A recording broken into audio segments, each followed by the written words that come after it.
Hey guys, welcome back. Today we are talking about the strongest quality of all, the magnum opus, the final boss, the highest level, anxiety. This quality consistently has caused me the most trouble, the most grief, the most pain, the most suffering out of any quality that I struggle with. Every single little thing that I've talked about already ties into anxiety. Anxiety is just like it's like the motherboard that just feeds it. I know anxiety disorders are mental health conditions that can be diagnosed. There are several external factors that can go into this, deep-rooted stuff from childhood, traumatic incidents, traumatic environments. However way and whatever time frame we develop it in varies from person to person. The things that I'm going to talk about might not work for everybody, but these things work for me and I'm going to share them. First, let's talk about what anxiety is. Anxiety is ultimately the fear of the unknown. It's all about what could and what might happen. If you have anxiety, you could probably relate to creating stories and spiraling. And a spiral alludes to going downward, right? And when you're going downward, gravity is not your friend.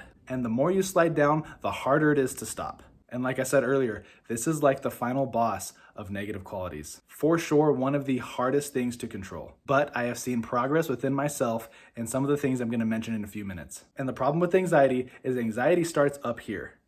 Thoughts lead to action. For me, I found myself dead set on stories and projecting my reality. And projecting is an action, and action leads to consequence. Consequence can lead to a lack of trust with yourself and with the people that are close to you. Anxiety makes trust almost impossible sometimes. For example, some of the worst and most unnecessary fights I had with Bobby happened because of this. I didn't just give into the spiral, I got a running start and dove in head first. I was at the complete mercy of gravity, and gravity is not very merciful. It ends up being exhausting for both partners. You end up just fighting about nothing, essentially. My anxiety would spark an idea in my head, I'd bring it up to her, we'd start talking about it, she'd give me assurance, but it wasn't good enough, because up here, I had my mind made up already. What she was saying wasn't aligning with that, so it must not be true. Again, anxiety creates stories. This is extremely dangerous because if you're looking for it, you'll find it. It's manifestation, but the bad kind. Now, with that being said, it's important to understand why you have anxiety. And if you don't know right now, that's okay. Sit down with yourself, take a self-inventory, and find out what you're afraid of. What do you feel like is missing? Why are you so afraid of particular outcomes? Now, fair warning, like I said earlier, this could lead back to some really deep-rooted stuff. For me, it tied into my abandonment and self-worth issues that hadn't been addressed. And those things and self-realizations can be really scary. But we're gonna do it scared, right? Healing sometimes is really ugly. But there is absolutely hope and promise on the other side of that. As far as combating this behemoth, the very first thing is to stop and breathe. Deep breath in, and deep breath out. Get your breathing under control. There are several different kinds of breathing techniques, breathing exercises you can find online. You can create your own. You can just breathe in and breathe out slowly for however long you need to. But getting your breathing under control is extremely vital for the next steps. The next thing that I do is I change the play. When you have a story in your head, you have actors on a play that are carrying out something that you don't like. And you are the director. You are in charge of this play. You have every right to call cut. You have every right to change the actors on the stage. There is no audience yet because everything is up here. Change the play as much and as often as you need to. But it takes a concentrated effort. You literally have to catch yourself doing it and force yourself to stop. Sometimes I look like a crazy person. I'm driving home from work, I start to feel myself spiral, and I literally have to say out loud, okay, that's enough.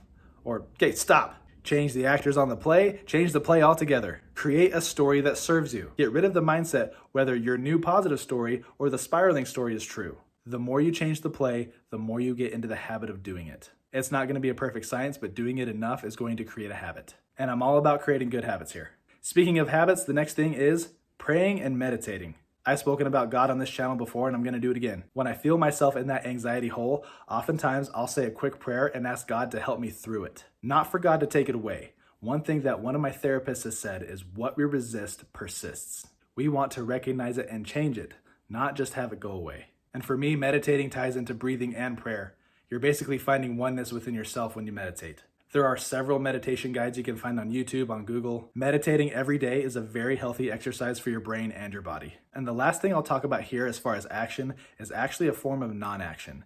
It's called non-attachment. Why do we feel anxiety? Is because we are attached to outcomes. We are either scared a specific thing is going to happen or we really want something to happen. So much so to the fact that it's causing us discomfort and it's causing us major anxiety. The way to become non-attached does not happen overnight. It is a combination of meditation, positive manifestation, right? Changing the actors of the play, changing the play altogether, and realizing that you're gonna be okay no matter what the outcome is. You ever notice going into a department store and you have a sales rep that's like, "Hi, would you like to buy this? Please buy this." The energy is like, okay, not buying anything from you. It's because we literally feel the anxiety of the sales rep. Now let's relate it back to us. If we're fearing something or we're attached to an outcome, it's going to garner similar results. You have to come to the mindset that you're gonna be okay no matter what, and that takes time.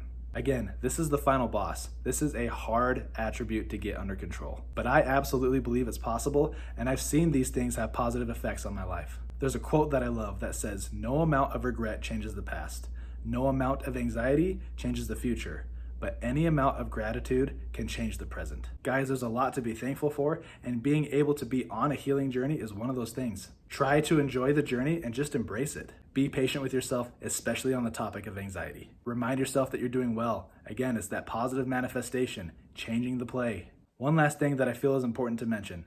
Like I said earlier, anxiety disorders are mental health conditions. A lot of times, medications and psychiatrists can be part of the solution. There are resources out there for us, and there's no shame in utilizing them. It's going to be a great weekend, and you're going to win some battles with anxiety. Tell yourself that and believe in that. That's where it starts. Have a good weekend, guys. I'll see you Monday. And until then, chin up, deep breath. Let's heal in real life.